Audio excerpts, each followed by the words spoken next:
Hola, buenas noches a todos. Muchas gracias por conectarse. Les comento que hoy vamos a tener la primer charla de una serie de entregas que vamos a hacer durante todo el año sobre salud ocupacional. Ha sido un tema muy interesante, muy necesario para los médicos veterinarios que trabajamos en esta profesión en diferentes áreas. Entonces, a raíz de una serie de investigaciones, hemos logrado conseguir diferentes profesionales que nos acompañan hoy y durante todo el año. Les comento que la primera entrega va a ser por parte del doctor Lino Carmenate Milian. Con el doctor Lino les comento que él es médico veterinario, es médico humano desde 1993, es especialista de primer grado en fisiología normal y patología y neurofisiología clínica desde el 97, es máster en salud de los trabajadores y medicina del trabajo desde el año 2000. A partir del 2012 es máster en ciencias y con maestría en demografía social y desarrollo. Tiene varios diplomados en pedagogía, en salud de los trabajadores, en bioética, en medicina ética, en investigación científica, epidemiología, salud ocupacional, psicología, ergonomía, medicina del trabajo y medicina del deporte. También es cursante del doctorado de filosofía con especialidad en investigación en fisiología. El doctor lo llegamos a conocer gracias a la intervención de la Universidad Nacional, específicamente de Douglas, quienes trabajan en el área de salud ocupacional. Entonces, así fue como llegamos a este gran colega que hoy nos trae este tema que le apasiona mucho, que es la salud del trabajo y la salud ocupacional. Esta charla, recuerden que pueden compartirla, va a estar grabada y va a ser subida en nuestras redes sociales. Si tienen alguna duda, pueden escribirla en el chat o levantar la manita y cualquier cosa, hacemos la intervención. Entonces, el doctor Lino, muchas gracias por acompañarnos hoy. Muy buenas, Cintia, ¿cómo estás? Yo creo que está bien. Gracias. Bueno, igual, yo le agradezco infinitamente a ustedes, primero la preocupación, ¿verdad? Y la ocupación, porque no solamente están preocupados, sino también ya se han puesto manos a la obra por involucrarse en los temas relacionados con la seguridad y salud en el trabajo. Y después, bueno, también agradecerles por invitarme, ¿verdad? Tengo yo una difícil tarea, que es ser el primero en hablarles de estos temas. Seguro que han escuchado hablar de estos temas ya, pero soy el encargado de poner la vacuna, la primera dosis de la vacuna, para que se motiven realmente, se motiven en estos temas, entiendan la importancia que tienen estos temas, no solo para la salud de los demás, porque muchas veces los que nos dedicamos a cuidar la salud de los demás, en mi caso la salud humana, en el caso de ustedes la salud animal y también humana, pues muchas veces nos despreocupamos por cuidar nuestra propia salud o la salud de nuestros compañeros, por ejemplo, de trabajo. Entonces la salud ocupacional nos enseña sobre todo a estar vigilantes, estar atentos a aquellos aspectos que están relacionados con las cosas que hacemos todos los días en nuestro trabajo y en tratar de cuidarnos todo lo que podamos para no tener accidentes y no tener enfermedades relacionadas con las cosas que hacemos. O sea, trabajar es una cosa maravillosa, ¿verdad? Tener trabajo es una de las cosas más importantes del ser humano, y que ese trabajo, en ese trabajo existan condiciones en las cuales podamos hacer el trabajo en condiciones de seguridad y salud, pues es una cosa más que importante, es vital. Yo voy a intentar en 40 minutos, ¿verdad? Que es más o menos lo que tengo, en 40 minutos darle una panorámica bastante general, muy a altura, ¿verdad? Sobre qué cosa es la salud ocupacional, para qué sirve la salud ocupacional y cómo la salud ocupacional puede ayudarlos a cuidar su salud y la de los demás desde el punto de vista de la medicina veterinaria. ¿Ya? Seguro que ya Cintia lo comentó, van a tener seguro que otros profesionales también que les hablen de otros aspectos de la salud ocupacional, pero veamos esta presentación como así como se llama, ¿verdad? El ABC de la seguridad y salud en el trabajo. Bueno, lo primero es un poco de historia. Rápidamente, a mí me encanta la historia y yo creo que si no supiéramos de dónde venimos y cómo hemos llegado a donde estamos en la actualidad, sería muy difícil entender las cosas y sería muy difícil realizar y ejecutar las acciones que hacemos si no tenemos ese conocimiento, al menos general, de la parte histórica. Desde que el hombre existe, ¿verdad? El hombre y la mujer, el hombre desde el punto de vista genérico, existe sobre la faz de la tierra, pues trabaja. Porque el trabajo es la forma en que el hombre ha podido obtener todos aquellos servicios, productos que le hacen falta para poder vivir. Entonces, desde la alimentación, el cuidado de la salud, todo esto pues proviene de la interacción que ha tenido el hombre con la naturaleza primero y después con las diferentes actividades económicas. Entonces, desde que si uno se remonta a la historia de la medicina, pues ve que hace mucho tiempo, por ejemplo, mencionamos a Hipócrates, allá por el siglo V antes de Cristo, que ya mencionaba en sus escritos, mencionaba que era importante conocer las actividades que realizaba el humano en el trabajo, porque algunas de los trastornos, de las enfermedades que presentaba la persona estaban relacionados con lo que hacía en el trabajo. Y así, ahí en la diapositiva hay una serie de nombres de personas importantes en la historia de la medicina, y solamente me voy a detener en este que está acá, el penúltimo, Bernardino Ramazzini. ¿Ve? Bernardino Ramazzini, posiblemente algunos de ustedes lo hayan escuchado mencionar, fue un médico italiano, era profesor universitario y médico, y escribió lo que se considera el primer libro, el primer tratado que se escribió sobre medicina del trabajo. Por allá por 1700 escribió un libro que se llamaba el Tratado de las Enfermedades Profesionales o las Enfermedades del Trabajo, en la cual mencionaba las principales ocupaciones que existían en esa época y cuáles eran las enfermedades o los trastornos a la salud que se podían producir en las personas que realizaban esas ocupaciones. En ese libro, es uno de los libros de referencia de la medicina del trabajo, uno lo lee, ese libro en la actualidad, y todavía uno le ve la vigencia y la importancia que tuvo en aquel momento. En una de las cosas que mencionaba Bernardino Ramazzini, que se considera el padre de la medicina del trabajo, una de las cosas que mencionaba era que siempre que una persona fuera a ver a un médico, el médico, una de las preguntas que debería hacer en el interrogatorio que le hacía, en la entrevista que le hacía a la persona, era en dónde usted trabaja, o sea, cuál era su ocupación. Desde ese tiempo ya se reconocía la importancia que tiene el trabajo y las condiciones del trabajo en el mantenimiento de la salud o la pérdida de la salud y la ocurrencia de enfermedades o accidentes en las personas. Entonces, los términos han ido cambiando con el tiempo, ¿ya? Ahora vamos a ver un poquito más adelante que lo que llamamos salud ocupacional está compuesto por muchas áreas, o sea, toda la salud ocupacional está compuesta por varias especialidades. Se ha ido aumentando el conocimiento y han ido apareciendo, ¿verdad? Espacios importantes de investigación y desarrollo dentro de la salud ocupacional, pero de todas esas áreas, la primera que surgió fue la medicina del trabajo, ¿ya?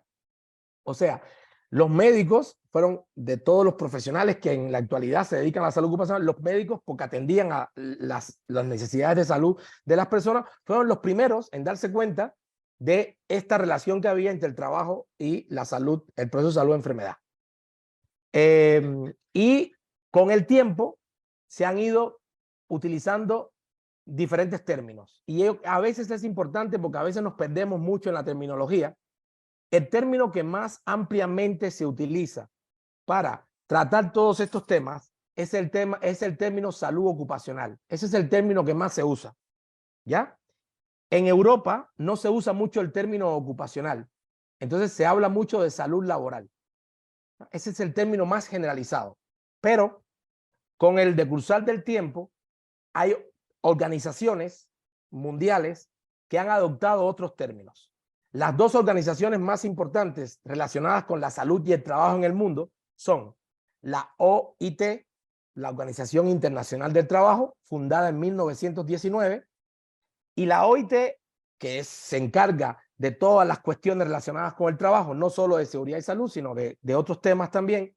La OIT utiliza el término seguridad y salud en el trabajo para referirse a lo que en general mencionamos como salud ocupacional, ¿ya? O salud laboral. La OIT utiliza el término seguridad y salud en el trabajo. De hecho, celebra todos los 28 de abril, el 28 de abril, la OIT conmemora un día, dedica un día a celebrar la seguridad y la salud en el trabajo. 28 de abril de todos los años. A partir de 2003 hacia acá, pues se celebra. Y la otra gran organización internacional que se dedica a estos temas es la Organización Mundial de la Salud, ¿no? La OMS y su brazo en América Latina, o en América en general, que es la OPS, Organización Panamericana de la Salud. Ellos, la OMS y la OPS, utilizan el término, para referirse a todo esto, utilizan el término salud de los trabajadores. Ese es el término que utilizan. O sea, prefieren ese término a el término salud ocupacional. Pero igual, en algunos textos, en algunos documentos, puede aparecer el término salud ocupacional, pero ellos se refieren mucho al tema de salud de los trabajadores. Y tiene que ver mucho con la forma en que ellos ven el tema de la salud de los trabajadores. Ahora, ¿qué es la salud ocupacional? ¿Ya? ¿Qué es la salud ocupacional? Porque a veces, pues, hablamos de algunas cosas que no sabemos muy bien qué cosa significa. Bueno, la salud ocupacional como tal, el primer concepto de salud ocupacional fue establecido en 1950. ¿Ya? En 1950 se reúne un comité, algo que se llamó comité, o que se llama Comité Conjunto en Salud Ocupacional, OIT-OMS. ¿Ya? Se reunió, la primera sesión fue en 1950. Yo les había comentado que la OIT ya había sido fundada en 1919. ¿Ya? Es una de las organizaciones internacionales más antiguas que existe. Y la OMS había sido fundada recientemente, había sido fundada en 1947, ¿verdad? Cuando después de la Segunda Guerra Mundial se crea la Organización de Naciones Unidas, y dentro de la Organización de Naciones Unidas, pues se crean una serie de organizaciones de diferentes temas, y se funda la OMS en 1947. Entonces, en 1950 se reúnen expertos tanto de la OIT como de la OMS y forman este comité conjunto en salud ocupacional, y por primera vez hay una definición internacional de salud ocupacional. ¿Ya? ¿Y cuál fue? Bueno, ese concepto ha ido evolucionando con el tiempo, y la última versión de ese concepto es en la 12ª sesión del comité conjunto, que fue en 1995. ¿Ya? Ese es el concepto actual, que es el que voy a comentarles ahorita. Ese concepto de salud ocupacional dice que la salud ocupacional es un área un área de la ciencia, de la técnica, que se ocupa de la promoción y el mantenimiento, la palabra promoción, importantísima, del mayor grado de bienestar físico, mental y social de los trabajadores en todas las ocupaciones, mediante la prevención de las desviaciones de la salud, el control de riesgos y la adaptación del trabajo a las personas y las personas a sus puestos de trabajo. ¿Ya? ¿Qué hay en este concepto? En este concepto está incorporado el concepto de salud. ¿Ya? El concepto de salud que se había colocado en la declaración en el acta de constitución de la OMS, y se había declarado en 1947 como el completo estado de bienestar físico, mental y social de las personas. Simplemente toman ese concepto, lo incorporan acá, y en vez de hablar de las personas en general, pues hablan de el mayor grado, o el mayor grado de bienestar físico, mental y social de los trabajadores. Y en el mismo concepto, siguen mencionando ellos que la salud ocupacional hará énfasis, el principal énfasis estará relacionado a 3 grandes objetivos. El primer objetivo, que tiene que ver con el mantenimiento y la promoción de la salud de los trabajadores y de su capacidad de trabajo. ¿Ya? Todos tenemos una capacidad de trabajo, física y mental. ¿Ya? El segundo objetivo es el mejoramiento, ¿ya? Uno de los objetivos de la salud ocupacional, el mejoramiento de los ambientes de trabajo y del trabajo mismo como una forma de conducir a más seguridad y salud.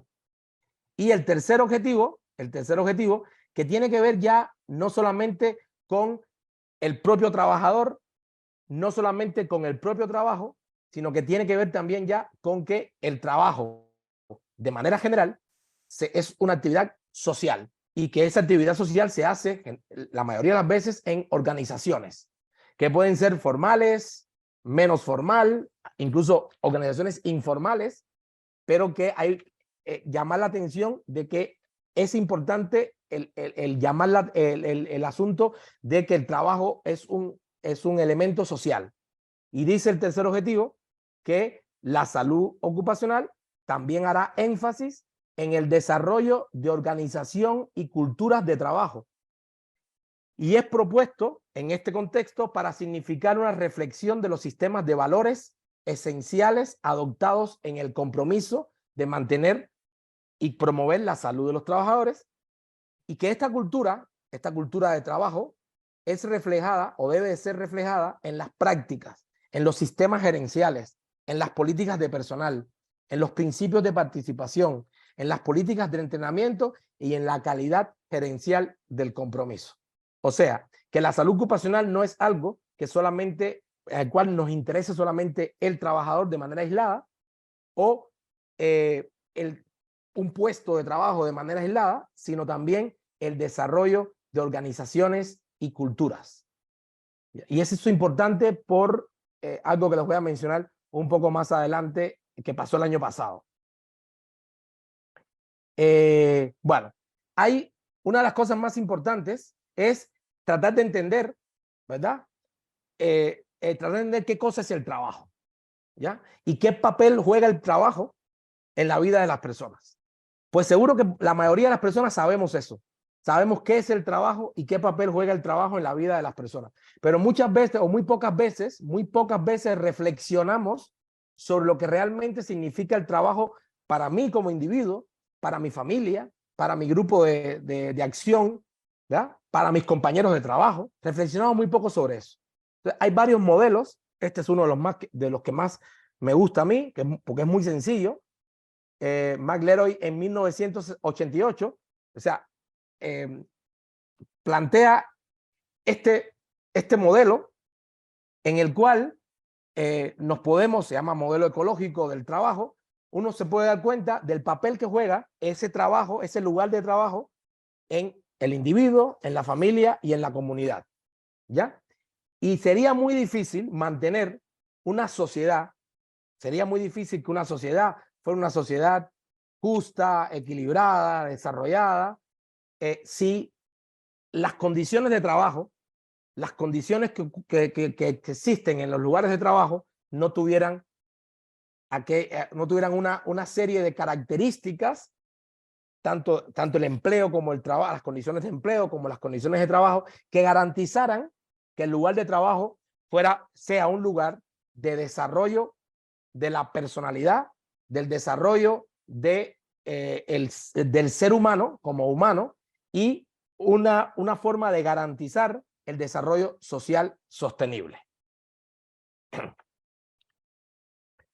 Entonces, en la mayoría de los marcos normativos nacionales, en la mayoría, diría yo, en todos los países, ¿verdad? Existen una serie de leyes, de códigos, de reglamentos que señalan que hay una serie de derechos fundamentales que hay que defender, ¿ya? Una serie de derechos fundamentales que hay que garantizar, ¿ya? Y en casi ningún país quedan exceptuados algunos de estos que están acá, ¿no? El derecho a la vida, el derecho a la salud y la seguridad, el derecho al trabajo y el derecho a la educación, ¿sí? Y al final, cuando uno reflexiona sobre estos temas, uno dice, uno no puede existir sin el otro. O sea, no puede haber derecho a la vida, o sea, no tuviéramos una vida decente, no tuviéramos si no existiera salud, seguridad, trabajo y educación. No tuviéramos salud si no existiera también el derecho a la vida, a la seguridad, al trabajo. No tuviéramos un buen trabajo si no tuviéramos derecho a la vida, a la salud, a la educación. O sea, son derechos que están estrechamente interrelacionados entre ellos y que garantizan que el ser humano esté situado en el centro de la atención de cualquier sociedad que se llame una sociedad moderna. Hay entonces, solamente para poco oriental, hay hay un grupo importante de legislación nacional. Cada país tiene un importante número de legislación relacionadas con el trabajo. Y existe la Organización Internacional del Trabajo, que ya les mencioné, que también tiene una serie de instrumentos legales que permiten orientar a los países, a los estados miembros de la OIT. No, Costa Rica es un estado miembro de la OIT. Hay 187 estados miembros de la OIT. Aquí está, ¿verdad? Mira, aquí está, por acá está puesto, ¿verdad? 187 estados miembros de la OIT. Y hay una serie de instrumentos adoptados por la OIT que se llaman convenios, protocolos y recomendaciones. ¿Bien? Y ese marco normativo se llaman normas internacionales del trabajo. ¿Ya? Dentro de esas normas internacionales del trabajo, dentro de esas normas, hay unas que son vitales. Son algunas que se le llaman las normas, los principios fundamentales, principios y derechos fundamentales en el trabajo. ¿Ya? Estos principios y derechos fundamentales en el trabajo están escritos, están explícitamente planteados en una declaración que se llama la Declaración de la OIT de 1998 y que habla de que hasta el año pasado, habían 4 importantes principios y derechos fundamentales en el trabajo, que son la libertad de asociación y negociación colectiva, la eliminación del trabajo forzoso, de todas las formas de trabajo forzoso, la abolición del trabajo infantil y la eliminación de la discriminación, de cualquier tipo de discriminación dentro de los ambientes de trabajo. Y si nosotros, los que nos dedicamos a la salud ocupacional, siempre veíamos con nostalgia que dentro de estos principios y derechos fundamentales todavía no quedábamos conformes de que no había nada que hablara sobre la seguridad y la salud en el trabajo. Entonces, no éramos solamente nosotros los inconformes, había muchas personas inconformes en el mundo. Y entonces, el 10 de junio del año pasado, el 10 de junio del 2022, en la 110ª Conferencia Internacional del Trabajo, todos los años hay una Conferencia Internacional del Trabajo.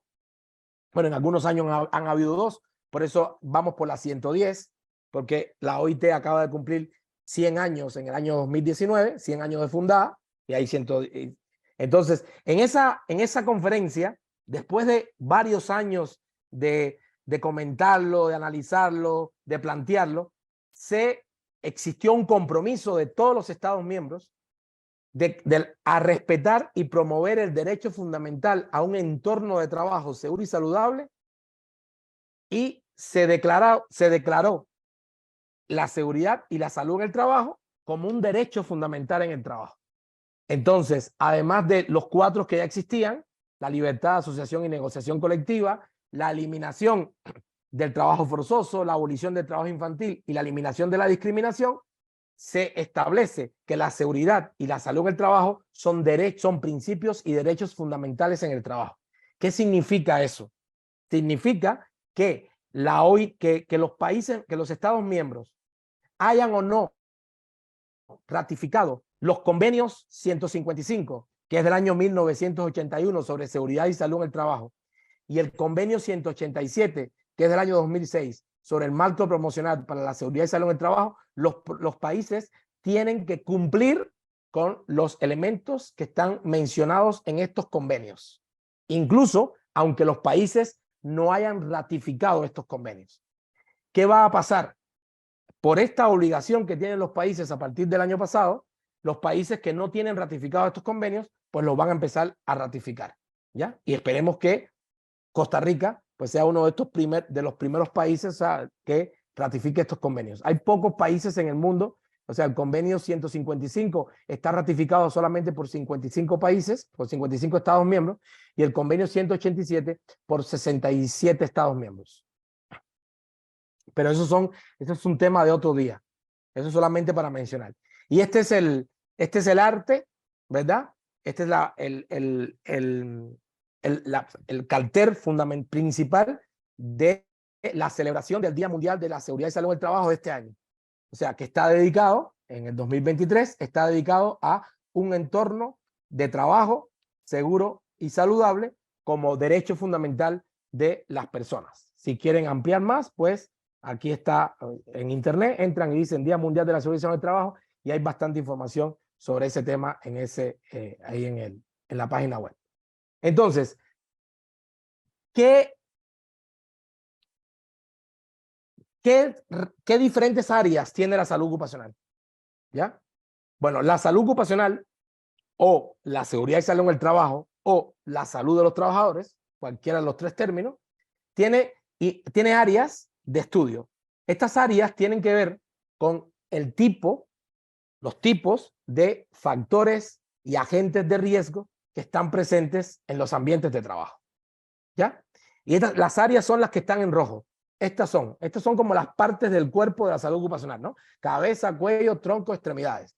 Son, primero, la salud como tal, ¿no? La salud que está conformada por la medicina del trabajo, la enfermería del trabajo y todas las especialidades que conforman el estudio de la salud de las personas. Todas.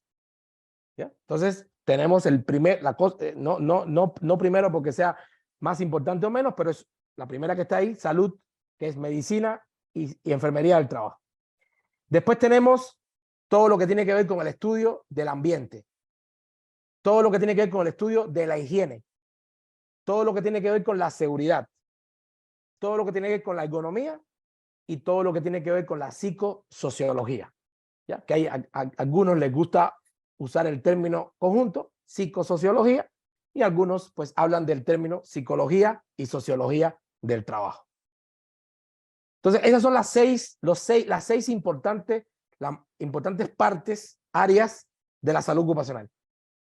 Y además de eso, además de esas áreas, pues existen otro grupo importante de conocimientos que son como ejes transversales, ¿verdad? Para que tocan cada uno de estas grandes áreas, que son todo el tema que tiene que ver con la legislación y el derecho, todo lo que tiene que ver con la normalización, todos los temas que tienen que ver con la ética, todos los temas que tienen que ver con la formación, con la investigación, con la epidemiología, todos los temas que tienen que ver con la estadística y el manejo de datos, todo lo que tiene que ver con la gestión y el control. Y dentro de esos temas de gestión y control está todo los temas que tienen que ver con la economía del trabajo, con la administración, sobre todo cuando hablamos de gestión y control de riesgos, y todo lo que tiene que ver con la intervención y la elaboración de proyectos para poder mejorar, ¿verdad?, las condiciones de trabajo en determinados lugares. Entonces podemos estar hablando aquí 500 años sobre la salud ocupacional, sobre las diferentes áreas de la salud ocupacional y también sobre estos ejes transversales que permiten a estas áreas poder operar. Por ejemplo, si hablamos de legislación laboral, específicamente hablando del derecho a la seguridad y salud en el trabajo, pues hay algunas leyes que tienen que ver con la salud, algunas leyes que tienen que ver con el ambiente, otras que tienen que ver, o sea, leyes, reglamentos, normas que tienen que ver con la higiene, con la seguridad, con la economía, con la psicosociología. O sea, en cada uno de estas grandes áreas hay aspectos de todos estos ejes transversales. Entonces, la pregunta que nos tenemos que hacer las personas que nos dedicamos a la salud ocupacional es: ¿dónde están los problemas en seguridad y salud en el trabajo? ¿Cuáles son esos problemas? ¿Cómo podemos identificar estos problemas, plantearlos y resolverlos? Nos pasamos todo el tiempo intentando establecer, ¿verdad?, como buenos investigadores, dónde están los problemas fundamentales que tienen la seguridad y la salud en el trabajo para poder, a partir del conocimiento que tenemos de las diferentes áreas, pues poder abordar estas cuestiones. Entonces, a todo a todo lo que tiene que ver con el trabajo. Esto es un término acuñado por la OIT, se le llama el mundo del trabajo. ¿Ya? El mundo del trabajo.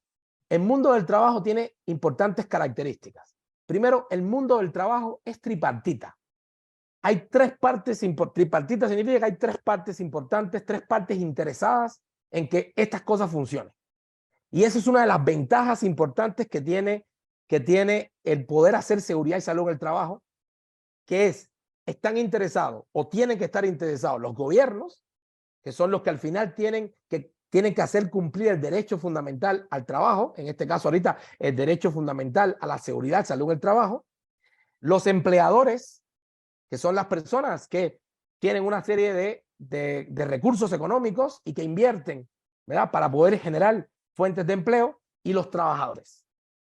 Hay tres partes interesadas: los gobiernos, como entes reguladores, como entes que tienen la responsabilidad de cuidar a las personas, los empleadores, los trabajadores, y a ese le llamamos el tripartismo puro. ¿Ya? El tripartismo puro. Ahorita se aboga por un tripartismo plus. ¿Ya?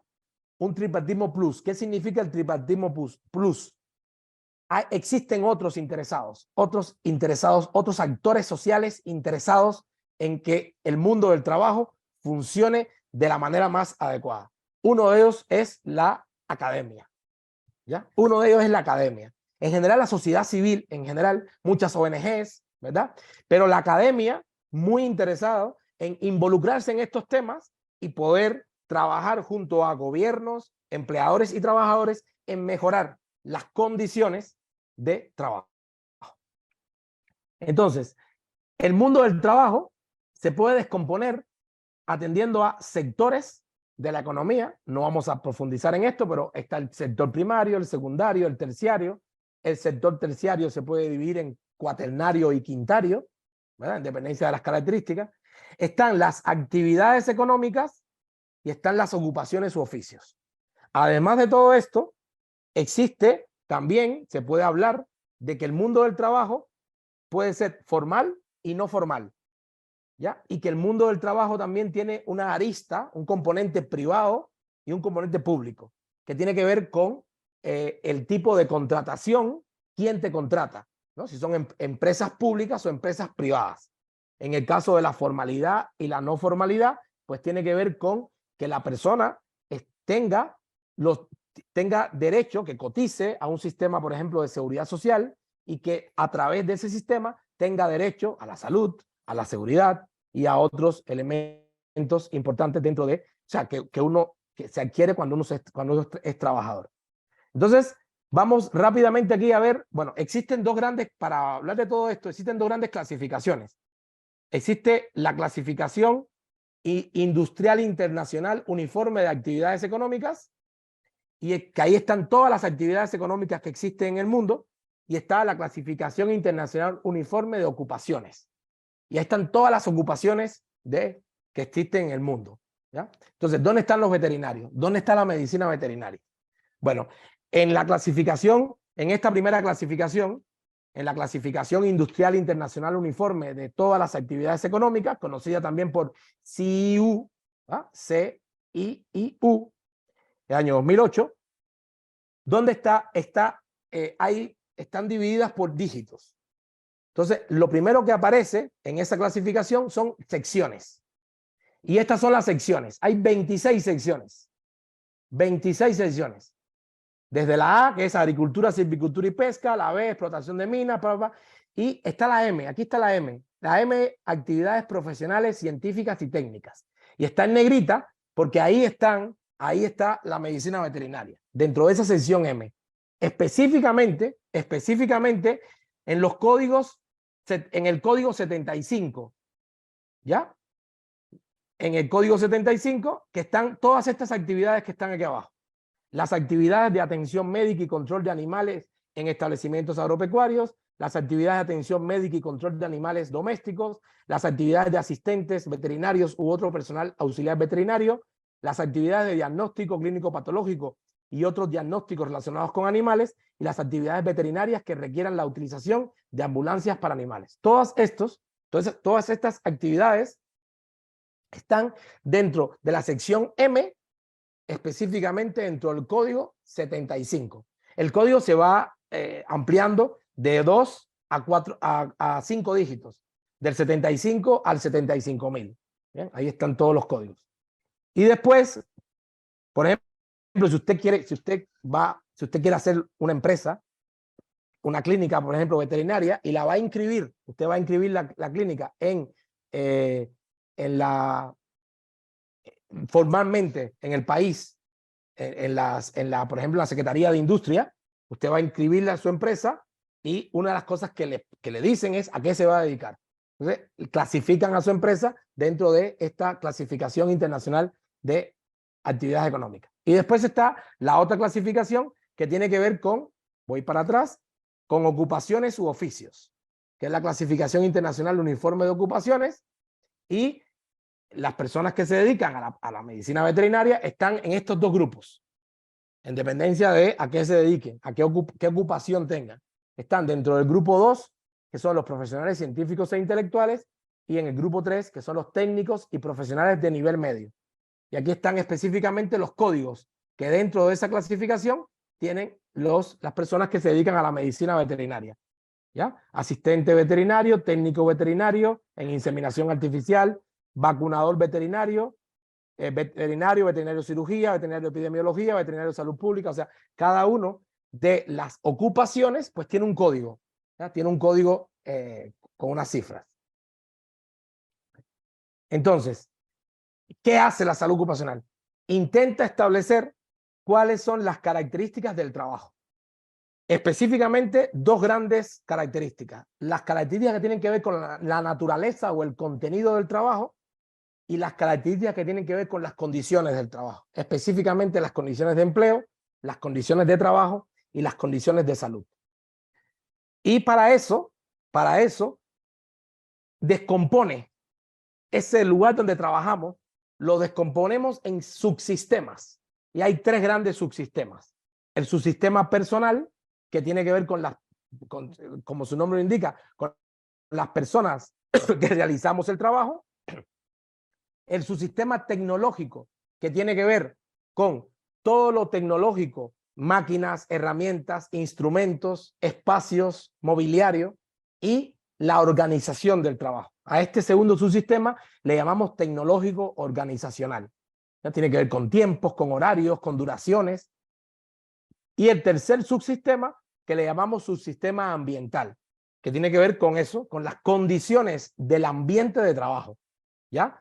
Que junto con las personas que trabajamos ahí, con las condiciones de las personas que trabajamos ahí, más todos los temas tecnológicos y organizacionales, hacen entonces que existan una serie de agentes y de factores que nos pueden afectar nuestra salud.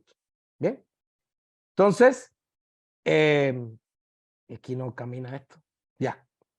Entonces, si entendemos a la salud y la enfermedad como un proceso, pues el estar interaccionando con ciertas condiciones de trabajo, pues pueden afectar este proceso salud-enfermedad. Entonces, generalmente hay un término que no sé si realmente cuando ustedes, por ejemplo, cuando estudian medicina veterinaria, les comentan algunos de estos temas que son de salud pública, pero cuando uno habla de la salud humana, hablamos de qué afecta a la salud humana o qué afecta el proceso salud-enfermedad. Hablamos de un término que se llama determinantes. Los determinantes del proceso salud-enfermedad. Hay 5 grupos de determinantes del proceso salud-enfermedad. Los determinantes biológicos, los determinantes del estilo de vida, los determinantes medioambientales, los determinantes fisiológicos, psicológicos y sociales, que también le llaman los determinantes sociales de la salud, y los determinantes que están relacionados con el sistema y los servicios de salud. Tienen que ver con la accesibilidad, el costo, la tecnología y la calidad de los servicios de salud. Esto es uno de los conocimientos más importantes dentro de la salud humana, ¿verdad? Cuando uno va a tratar de entender por qué una persona está enferma, uno tendría que hacer un inventario de todos estos determinantes para ver de dónde proviene posiblemente la causa que está alterando la salud de la persona. Y aquí solamente de estos 5 grupos determinantes, vamos a hablar de estos 2, ¿verdad? De los que tienen que ver con el medio ambiente y los que tienen que ver con los temas fisiológicos, psicológicos y sociales. ¿Por qué? Porque son los que más abordamos dentro de la medicina del trabajo o la de salud ocupacional en general. Aquí están. O sea, ¿cuáles son aquellos factores de riesgo? ¿Qué cosa es un factor de riesgo? Es un grupo de agentes, que portan unas ciertas energías que al interactuar con la estructura y las funciones del organismo pueden alterar esas estructuras y esas funciones. Y hay muchas clasificaciones de factores de riesgo. Hay muchas. Esta es la que utilizo yo. ¿Por qué? Porque es la que me aprendí primero, porque es la que con la cual me siento cómodo. Pero si usted lee en diferentes libros de salud ocupacional o de medicina del trabajo, pues puede encontrar otras clasificaciones. La que utilizo yo divido los factores de riesgo en el trabajo en 8 grandes grupos. Físicos, cuya característica fundamental de los factores físicos o los agentes físicos es que tienen una energía y esa energía es una magnitud física. Por ejemplo, el ruido, la iluminación, la vibración, las radiaciones, ¿verdad? Físicos. Después están los químicos, cuya característica fundamental es que la energía es química. Son sustancias. Cuando hablamos de los químicos, hablamos de sustancias que son las que están presentes en el ambiente de trabajo y pueden producir ciertas alteraciones de salud. Están los factores biológicos, que tienen que ver con, bueno, con seres vivos. Ahí están desde los agentes biológicos tradicionales, virus, bacterias, parásitos, hongos, hasta los agentes biológicos ya que son los animales, ¿ya? Los factores de riesgo mecánicos que tienen que ver con con las instalaciones, que tienen que ver con las máquinas, con los equipos, con los instrumentos que se utilizan en el trabajo. Los factores disergonómicos, ¿ya? Que tienen que ver con que el ser humano tiene que hacer un esfuerzo físico o mental para poder adaptarse a ciertas condiciones que existen en el trabajo y que debería ser al revés. Deberían de esas condiciones estar adaptadas a las características biológicas, antropométricas, fisiológicas, bioquímicas del ser humano. Están los factores fisiológicos, los factores psicosociales, que cada vez tienen un papel más, o sea, adquieren un papel más importante en explicar muchas enfermedades y muchos trastornos en el trabajo. Y el último grupo, los factores medioambientales y de saneamiento básico. Esta es la clasificación que utilizo yo. Pueden encontrar por ahí otras clasificaciones. Lo importante de la clasificación es que cualquier agente que usted piense, que puede estar presente en un ambiente de trabajo y que puede producir un daño a la salud, pueda estar dentro de una de estas categorías.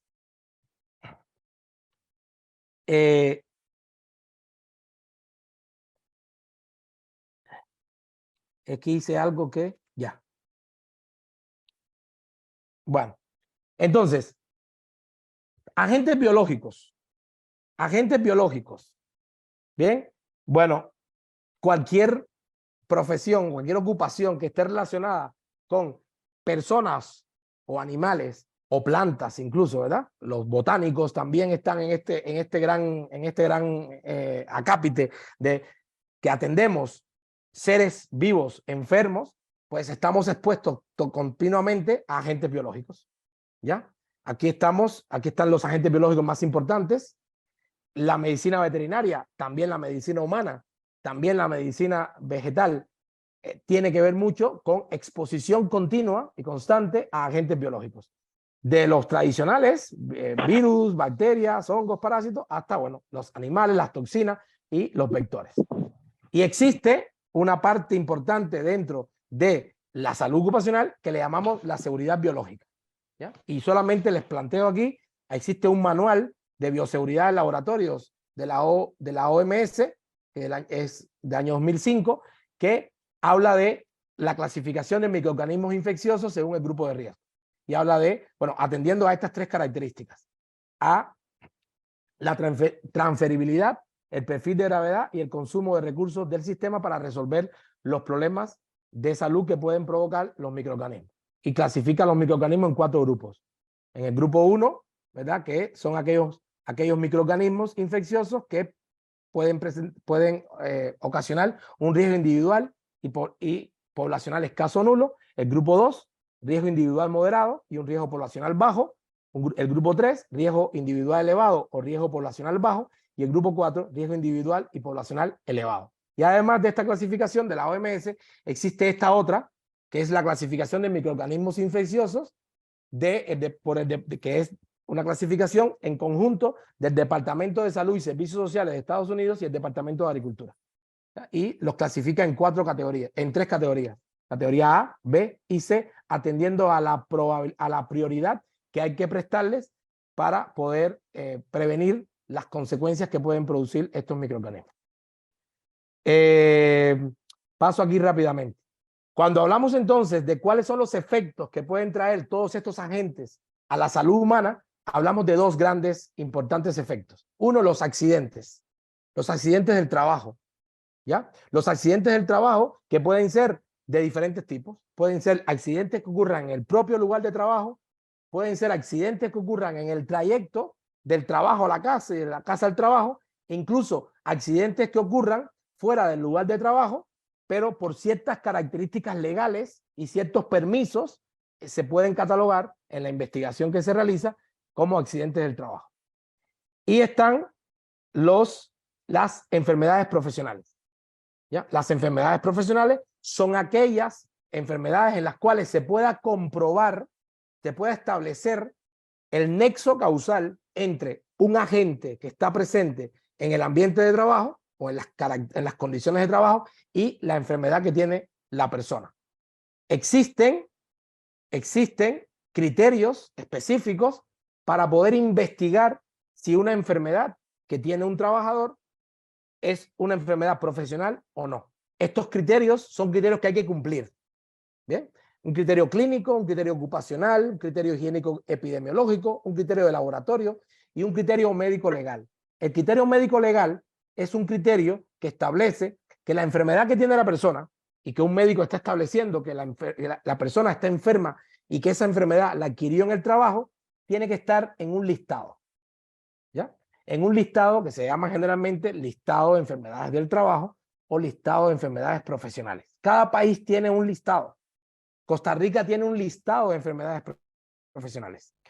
Pero yo les presento aquí el listado que sugiere la OIT. El listado de enfermedades profesionales que sugiere la OIT. En la recomendación 190 de la OIT hay un listado que establece 4 grandes grupos de enfermedades profesionales. Las causadas por exposición a agentes que resulten de actividades laborales, por agentes químicos, físicos o infecciosos, las enfermedades profesionales que están ubicadas en algún órgano o sistema, por ejemplo, sistema respiratorio, sistema dermatológico, sistema osteomiarticular, trastornos mentales. Un tercer grupo que son los cánceres profesionales, un tema interesantísimo, y un cuarto grupo que son las otras enfermedades. Aquí les pongo yo el listado y voy a hacer énfasis en estas que están acá. Que son las enfermedades que según la OIT están consideradas enfermedades profesionales ocasionadas por agentes biológicos y enfermedades infecciosas o parasitarias.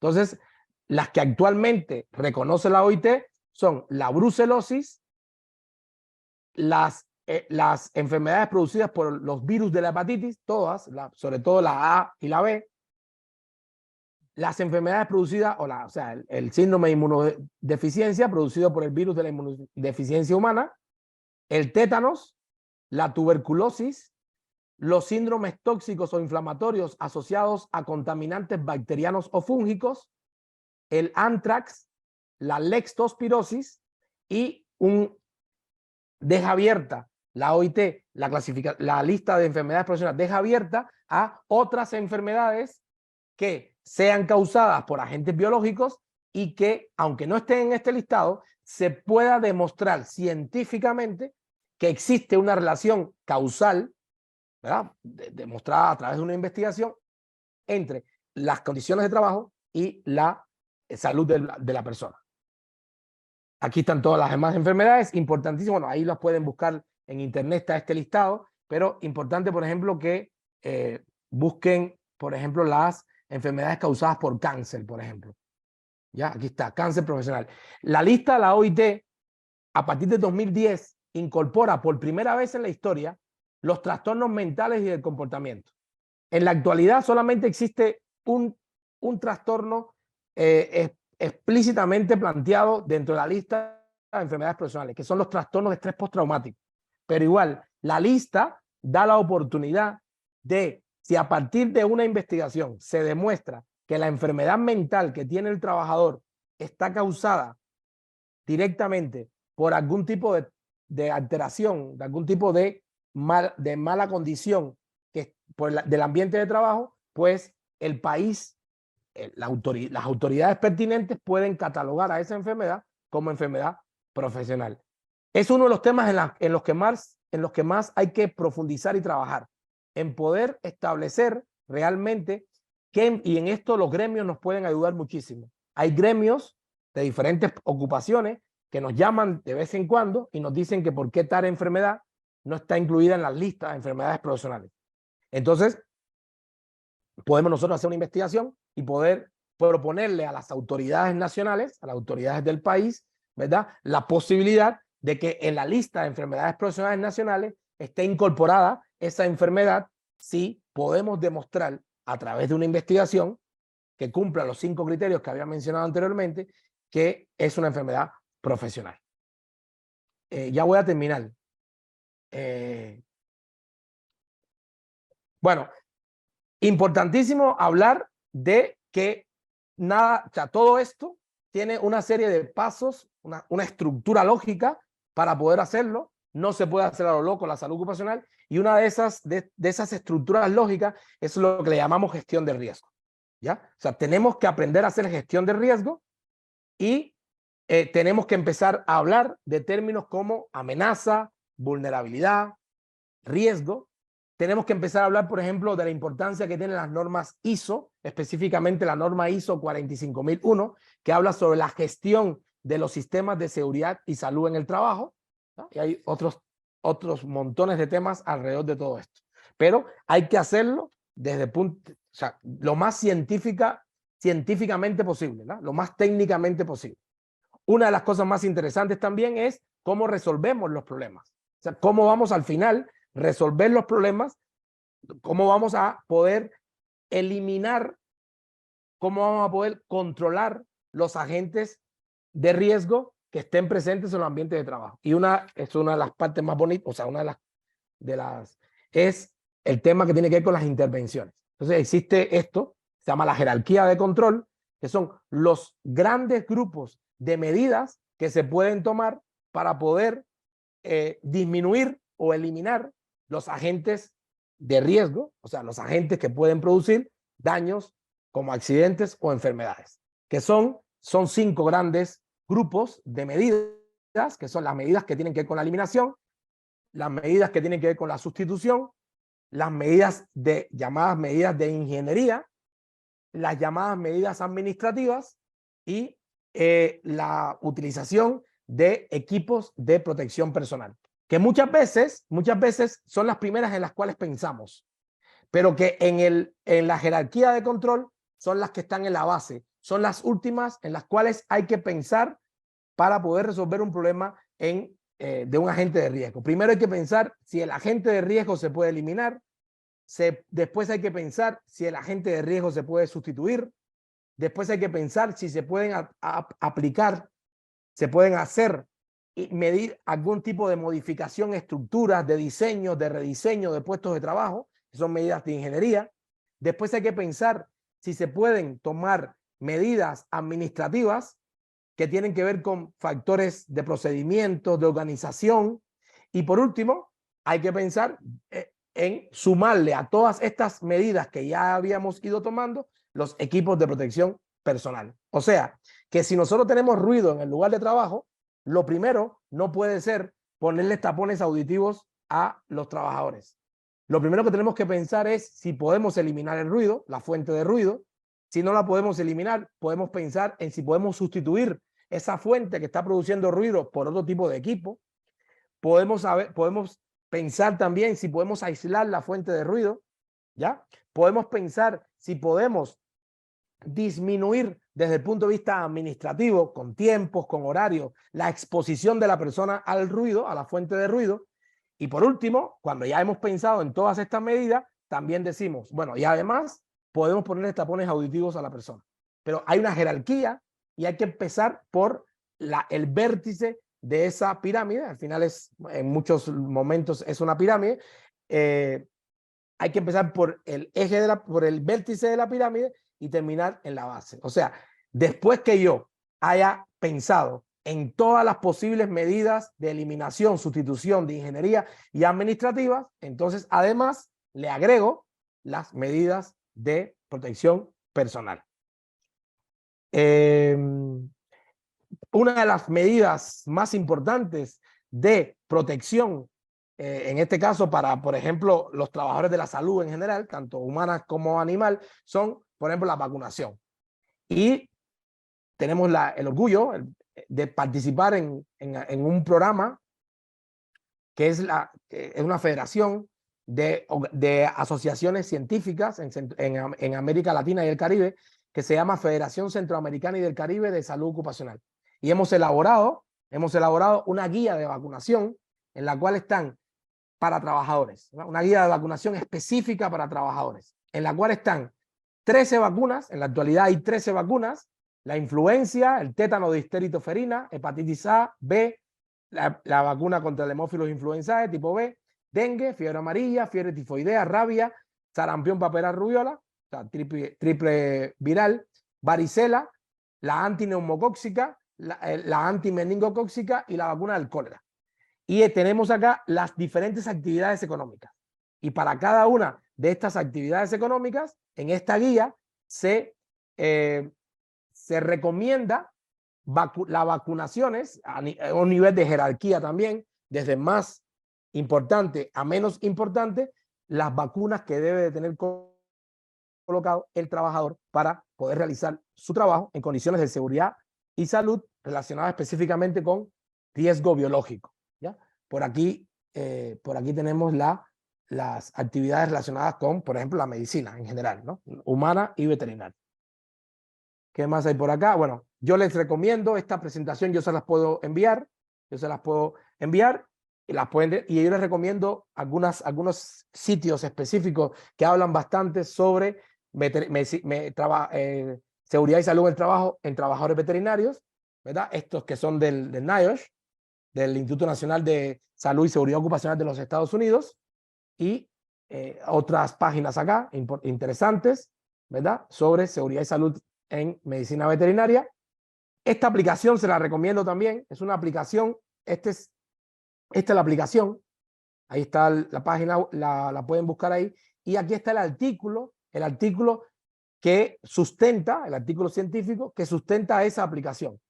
Y es sobre la aplicación, lo que establece es un ranking de los diferentes, o sea, del riesgo que pueden producir los diferentes virus, sobre todo virus zoonóticos. Bien, esta aplicación es relativamente nueva. Ahí la tienen para que la puedan revisar también. Y bueno, yo creo que me pasé un poco ahí del tiempo.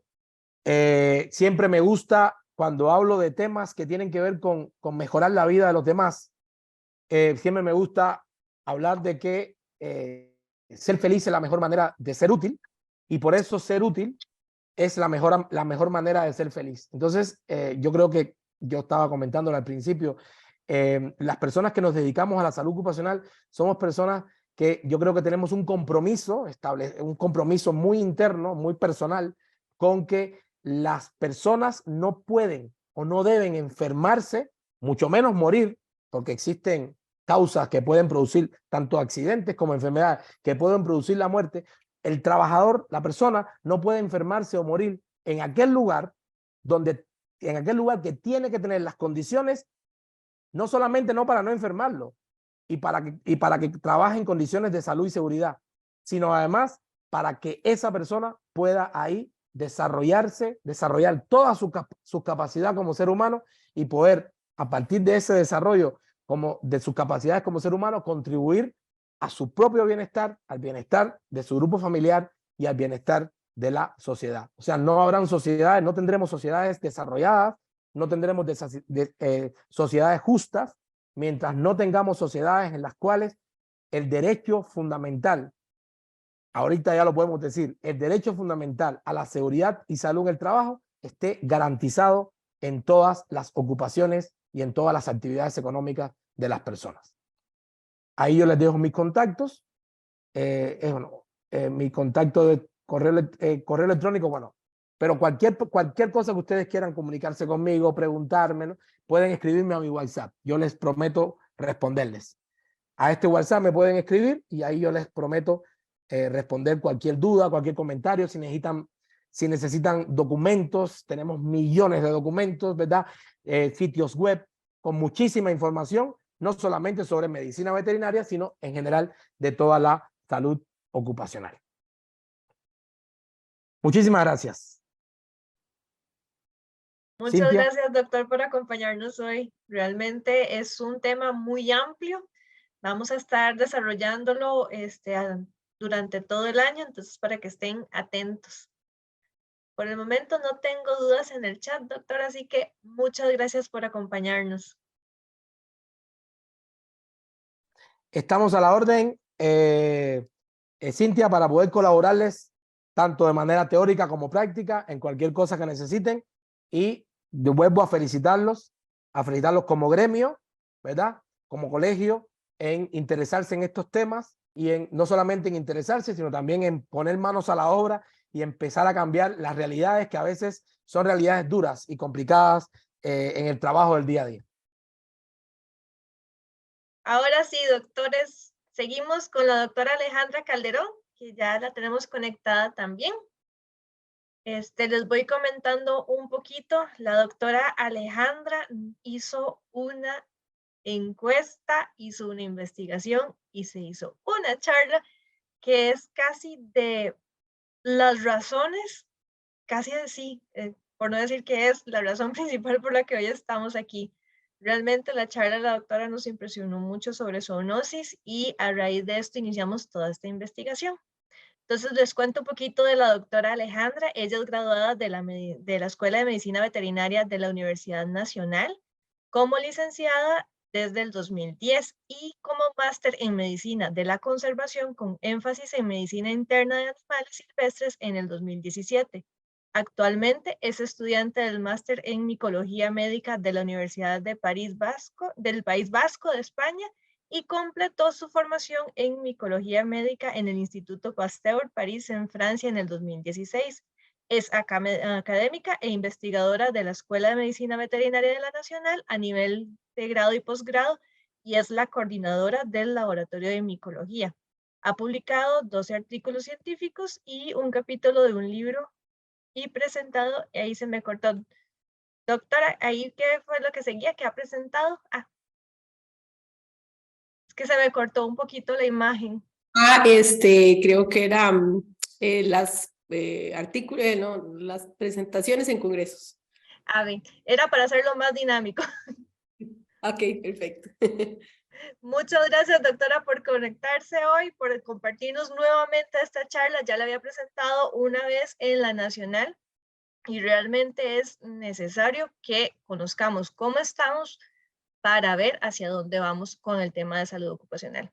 Entonces, doctora, el público es suyo. Muchas gracias, Cintia, y demás compañeras del Departamento de Asuntos Académicos del colegio por esta invitación. Y al disertante anterior, muchísimas gracias por esa charla tan importante que nosotros en nuestra formación pues, no tenemos ese conocimiento y es importante saberlo para saber qué tenemos que aplicar en nuestras unidades de trabajo. Como decía Cintia, esta charla se hizo para el encuentro de medicina veterinaria pasado y los estudiantes me dijeron que un tema que me gustaría desarrollar y definitivamente me parece que es uno que lo damos mucho por sentado, ¿verdad? Entonces, Para entrar, lo que vamos a hablar es algo muy rápido, qué son las zoonosis y cuáles son los tipos que existen, cuáles son las principales zoonosis que están diagnosticadas en nuestro país y cuál es el riesgo de contagio que tenemos tanto los estudiantes como profesionales de medicina veterinaria, así como unas conclusiones y recomendaciones. Entonces, para recordar un poco sobre zoonosis, tenemos dos conceptos de zoonosis. El que es en sentido estricto, es aquellas enfermedades que se transmiten de animales vertebrados a las personas. Pero si hablamos de como por ejemplo, un animal que tenga una parasitosis y va a infectar pues, a una persona, ¿verdad?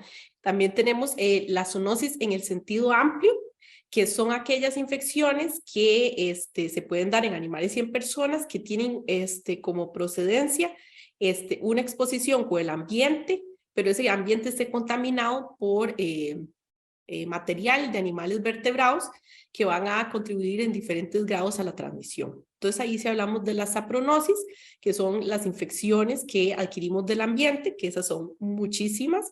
Ahí pues, les voy a hablar, por ejemplo, de la histoplasmosis, que se transmite por la inhalación de conidios de las heces de los murciélagos, del guano murciélago, ¿verdad? Entonces no es que el murciélago esté enfermo y que nosotros vamos a tener el contacto directo, sino va a ser del ambiente. Entonces eso es una sapronosis. Después tenemos las vector-borne o transmitidas por vectores, que esas son, por ejemplo, el dengue, chikungunya y bueno, hay un montón que tenemos, etcétera. Y las enfermedades transmitidas por alimentos, que puede ser que el animal que nos vayamos a comer se haya contaminado en la cadena de producción, ¿verdad? Entonces no necesariamente porque el animal estuviera enfermo en ese momento vamos a tener la enfermedad. Y eso son las sapronosis. Entonces hoy vamos a hablar directamente del sentido estricto, ¿verdad? Aquellas que son transmitidas por el contacto directo con animales infectados. Y recordar que hay más de 250 zoonosis reportadas en el mundo. Las formas de transmisión, entonces la directa, que es la que se da por el contacto de manipulación o por un traumatismo o por la ingestión de material contaminado de animales enfermos. Tenemos la indirecta, que esa sí va a ser por el agua, alimentos, fluidos contaminados o ambiente que no haya sido por un contacto estrecho con el animal. Y por vectores, que ahí tenemos, por ejemplo, leishmaniasis, que puede estar un animal infectado, el mosquito pica a ese animal y después pica a la persona y por eso se da la enfermedad. Y esos pueden ser mosquitos, garrapatas, piojos, moscas y pulgas.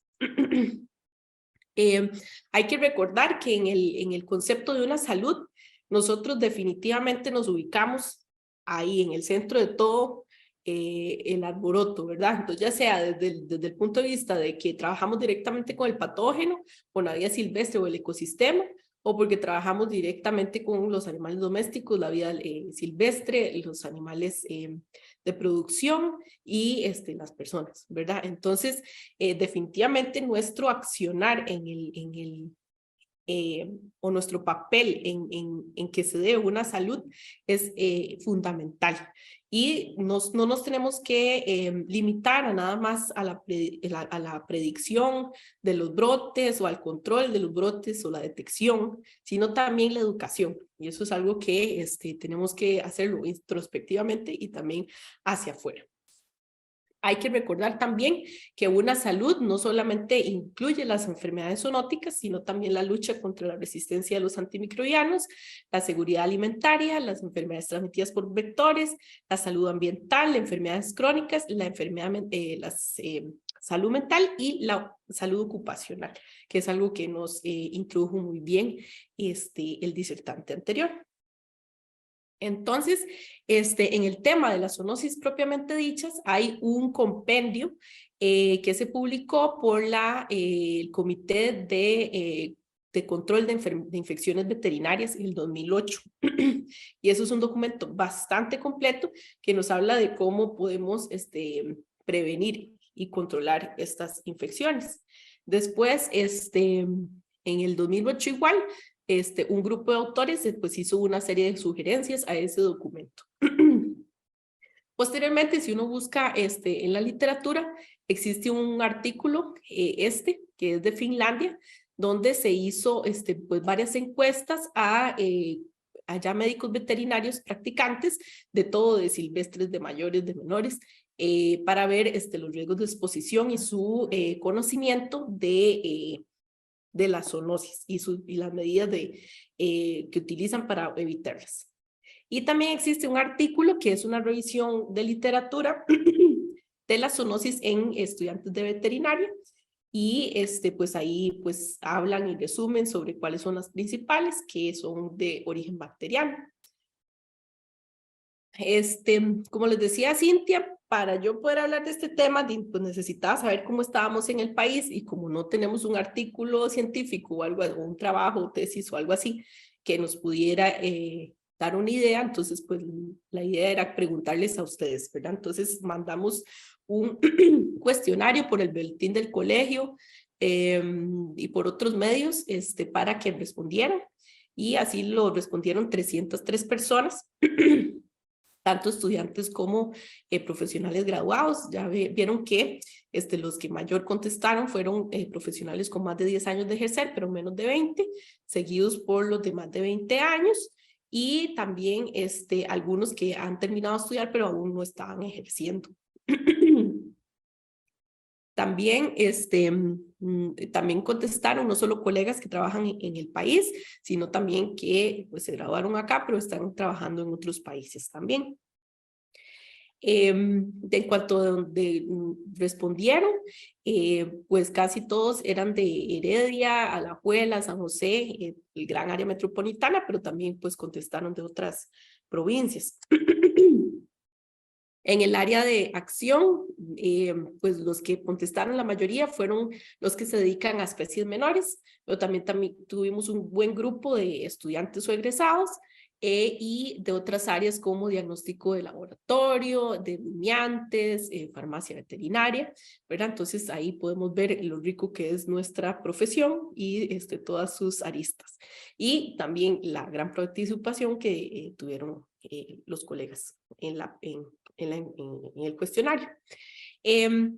También quería saber que si consideraban que tenía un amplio conocimiento sobre zoonosis y su control y prevención, y pudieron ver que bueno, mitad y mitad, ¿verdad? Entonces un 40 casi 41% dijeron suficiente, un 46% ya dijeron regular, y algunos pues muchos regular o poco, porque recordemos que habían tanto estudiantes que pueden ser de años básicos, o también como docentes universitarios.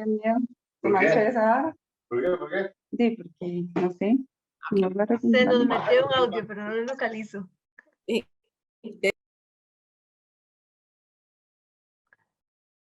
Doc, la muteó usted por error. Listo. No hay problema. Entonces, una de las preguntas fue que si alguna vez ha diagnosticado un animal con una enfermedad zoonótica o detectado agentes zoonóticos, porque de nuevo ahí también contestaron investigadores o personas que trabajan en el laboratorio. Y el 72.3% de las personas que contestaron el cuestionario dijeron que en efecto habían diagnosticado o detectado agentes zoonóticos. ¿Y cuáles fueron estos agentes zoonóticos? Todos los que están en amarillo son parasitarios, todos los que están en celeste son bacterianos, y los otros pues corresponden a fúngicos y virales, o que no aplica, ¿verdad? O que nunca han diagnosticado porque de nuevo estaban también estudiantes y recién ingresados.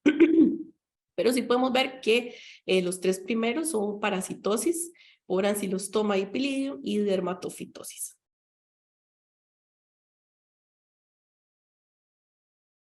Después pregunté también que si ha sido diagnosticado usted, o sea, el colega o el estudiante le han diagnosticado una zoonosis. Y esto sí es interesante. Un 40% de las personas encuestadas dijeron que sí han sido diagnosticadas. Y en eso los que contestaron, la mayoría fue una dermatofitosis, seguido de sarna sarcóptica, parasitosis intestinales, infecciones por estafilococcus y otras en menor grado. Entonces vamos a hablar pues de las principales que respondieron. La primera que tanto diagnosticaron mucho en animales como han sido diagnosticados es la dermatofitosis. Y recordemos que en la dermatofitosis los animales no siempre tienen que ser sintomáticos. Existe una gran población que son portadores sin signos clínicos y ahí los mayores transmisores pues son los felinos, los gatos, pero también podemos contar ahí los cobayos o conejillos de indias, los conejos, los erizos, todos esos también pueden portar dermatofitos y causar lesiones en personas. Y por supuesto, los que son sintomáticos, pues son los que mayor transmisión van a dar. Estas son las lesiones que podemos ver en animales. Existen muchísimas otro tipo de lesiones más, pero las más comunes.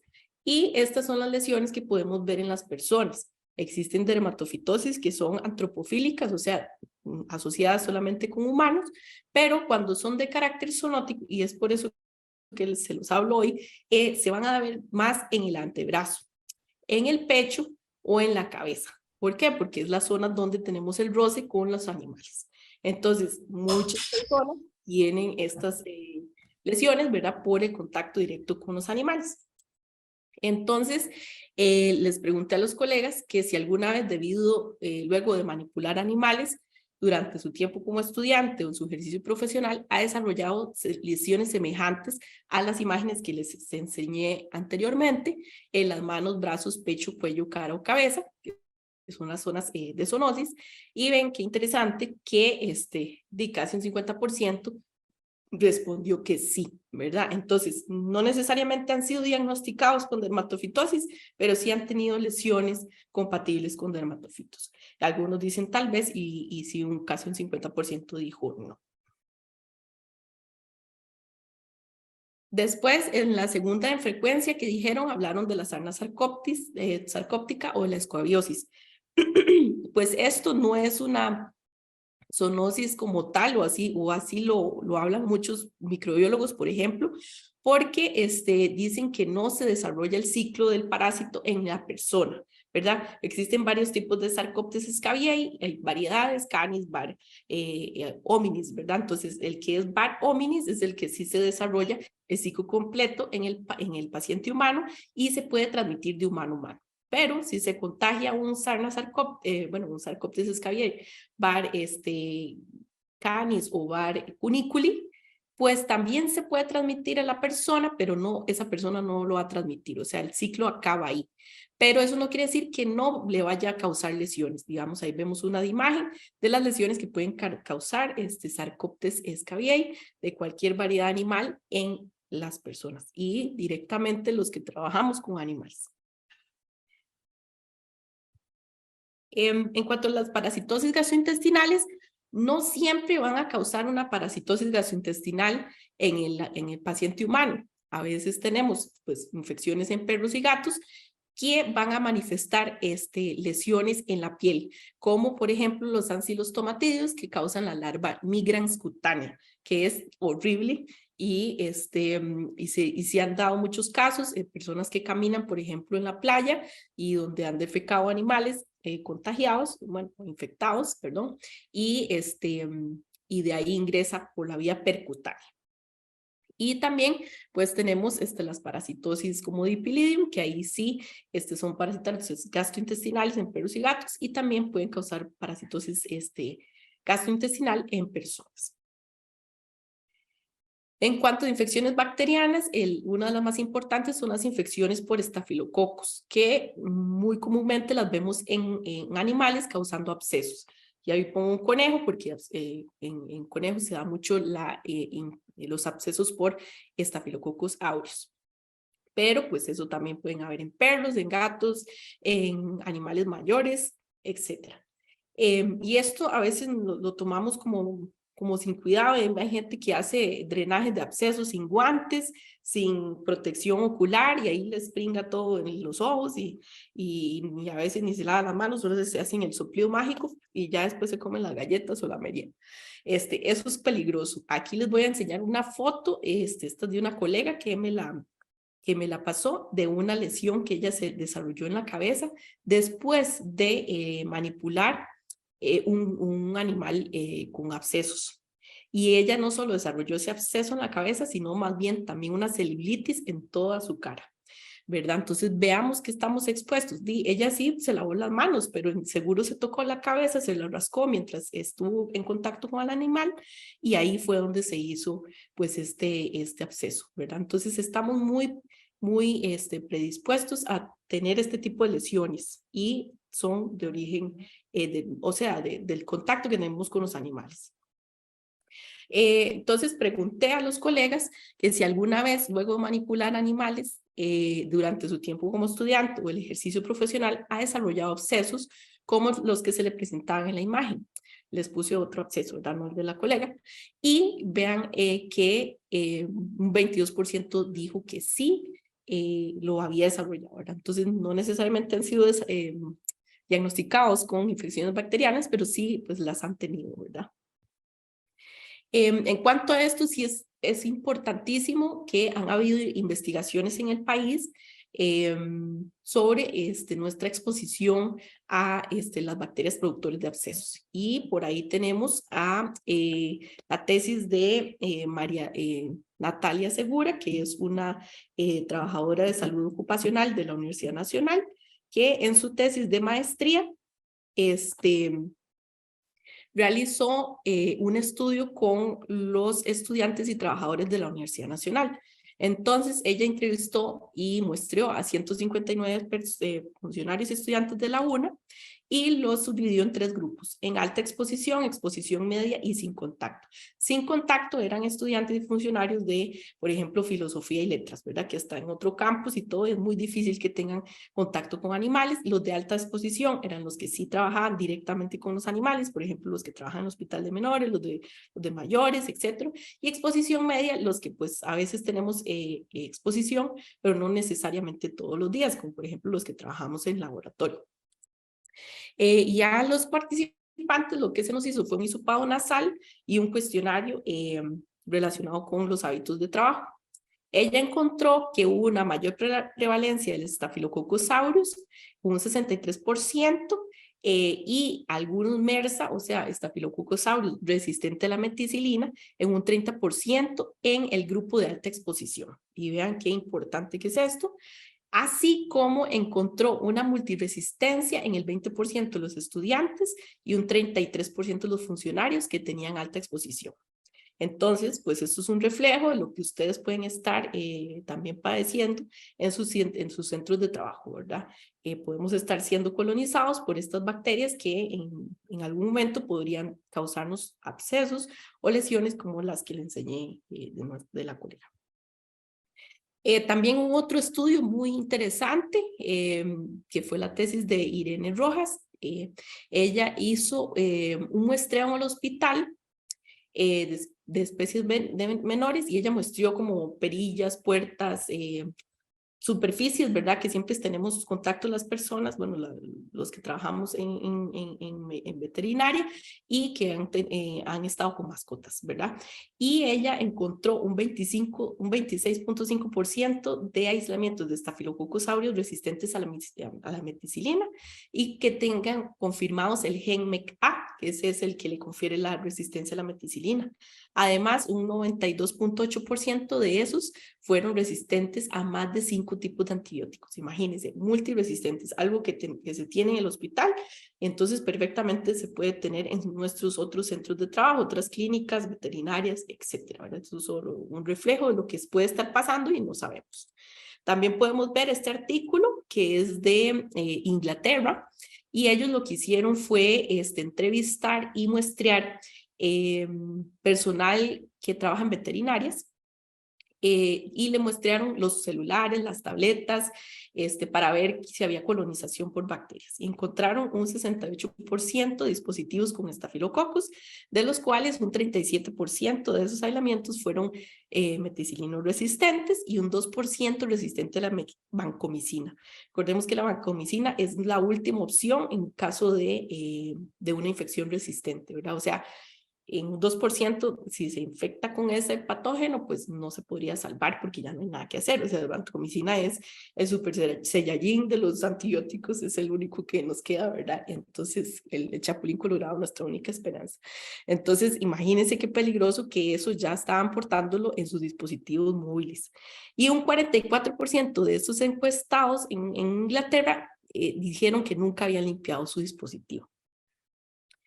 Entonces, yo les había preguntado a ustedes que con qué frecuencia desinfectaban los siguientes materiales de uso frecuente de sus establecimientos mientras trabaja con animales. Y ahí podemos ver, bueno, también esto fue en pandemia, ¿verdad? Entonces, en pandemia, pues todo el mundo se preocupó un poco más por la limpieza de superficies, entonces también esto puede estar un poco elevado por eso. Tal vez si hubiera sido antes de pandemia, las cosas hubieran sido diferentes. Pero aún así, por ejemplo, las perillas de las puertas nos dicen que más o menos una vez por semana o no lo hace con frecuencia. Teclados de computadoras igual. Lo que sí se desinfecta siempre después de cada paciente es la mesa de atención de pacientes o de tratamientos, o si no todos los días. El escritorio área de recepción de pacientes, ese también todos los días o después luego de cada paciente. Y ahí vemos el celular, algunos sí decían todos los días, otro pues al menos una vez por semana o no lo hago con frecuencia. O alguna gente también dijo, no lo desinfecto. El celular que nos pegamos en la cara, que nos puede causar abscesos, infecciones, acné, etcétera, causado por estas bacterias resistentes. Y teléfonos fijos también es importante porque a veces está uno en consulta y tiene que contestar el teléfono fijo y con el guante y hay que desinfectarlo. Entonces igual no lo hacen, o por lo menos una vez por semana, o no lo hacen con frecuencia. Y este es un vector mecánico de estas bacterias. También, pues, dentro de las enfermedades que los colegas mencionaron, que habían sido diagnosticados o que también diagnosticaban, dijeron brucelosis. Y esto sí es importante porque, pues obviamente, las que nosotros vamos a ver sobre representadas son las que se pueden ver físicamente, ¿verdad? Entonces, lesiones en piel pues, causadas por dermatofitos o por sarnas, o lesiones, o bueno, enfermedades gastrointestinales, porque ahí sí le dio una diarrea, vio ahí que le salió un ascarillo, etcétera. Pero en el caso de las infecciones sistémicas son muy difíciles de diagnosticar. Entonces yo creo que están subdiagnosticadas en el país y pues sí 4 colegas habían dicho que habían sido diagnosticados con brucelosis. Aquí vemos una imagen de un artículo orgullosamente de nuestros compañeros de trabajo del grupo de investigación de Bruselas, donde hicieron pues un esquemita de cuáles son las brucelas que están demostradas que se pasan al ser humano y cuáles son como las de mayor riesgo y cuáles no, ¿verdad? Entonces ahí vemos que melitensis y suis son las que son más, las que tienen mayor riesgo de transmisión, pero también abortus y canis pues tienen alguna injerencia y algunas otras que no se conocen, no han habido reportes. En este caso, sí les rescato una experiencia que me contó una colega, me dijo que lo puedo compartir con ustedes, que ella dice que fue diagnosticada con brucelosis.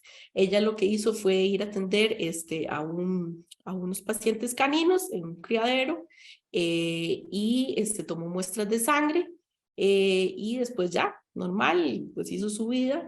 Y meses después empezó con cefaleas, con fiebres altísimas, con dolores musculares, que ella iba al hospital y le decían eso es gripe, puede ser COVID, bueno, le hicieron un montón de pruebas y nadie daba con eso.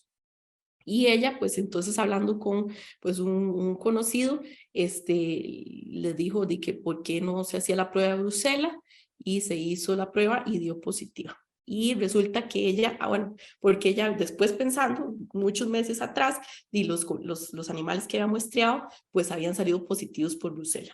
Entonces ahí pudo haber sido la exposición, que fue 6 meses atrás, y los signos los empezó a manifestar hasta 4 meses, 6 meses después. Y aún así tiene consecuencias de esta enfermedad, porque esta enfermedad se refugia en el sistema fagocítico mononuclear, entonces ahí se va reactivando. Por eso es que es difícil de diagnosticar, porque no siempre está en fase aguda, ¿verdad? O activa, entonces pues obviamente ahí no se va a detectar. Entonces es algo que tenemos que tener en cuenta. ¿Tiene alguna pregunta? Me pueden hacer durante la charla. También les pregunté a los colegas que si alguna vez habían hecho palpación rectal, procedimientos obstétricos, cirugía menor, mayor, inseminación artificial o necropsia sin guantes. Y ven que un 22.8% dijo que sí, ¿verdad? Entonces recordemos que brucela abortus, por ejemplo, se puede transmitir con la mano desnuda, digamos, sin que haya un traumatismo, ¿verdad? Entonces hay que tener cuidado. Sabemos que esa es una de las formas de transmisión, entonces no hay, o sea, no podemos estar haciendo palpaciones ni cirugía, ni nada de estas cosas sin guantes, ¿verdad? Y ese es uno de los ejemplos, brucela, pero existen varios. Después, algo que me llamó mucho la atención de las respuestas de los colegas, 4 colegas habían dicho también que habían sido diagnosticados con ehrlichiosis. Y eso es bastante interesante porque las publicaciones pues hablan de Ehrlichia chafensis como el vertebrado, el hospedador vertebrado humano, ¿verdad? Y las demás pues hablan de otros animales, por ejemplo Ehrlichia canis, pues, lo refieren directamente a los caninos.